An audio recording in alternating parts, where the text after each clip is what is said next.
Welcome to Bright Path Studio, where timeless wisdom brings light to today's journey. Today's reflection comes from 2 Corinthians 12:9.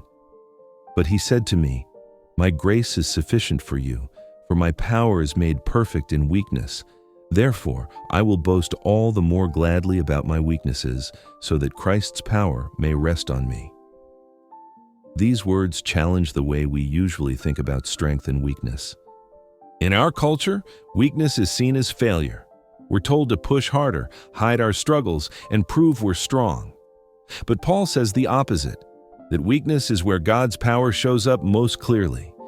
That means the places where we feel empty, broken, or incapable are not dead ends.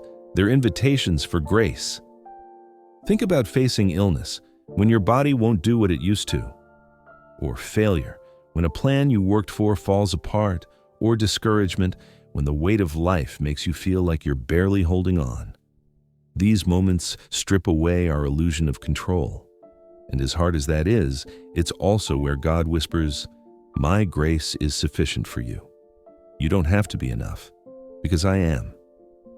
Some of the strongest faith I've ever seen didn't come from people who had perfect lives. It came from those who had been through loss or sickness or failure, and discovered God's presence in the middle of it. Their lives became testimonies that strength doesn't come from never falling, but from learning to lean on God when they did. Notice that Paul doesn't say God removes the weakness. Instead, he says that God's power is revealed through it. Weakness becomes a stage where grace takes center. Our limits are not the end of the story. They're the canvas where God paints his strength.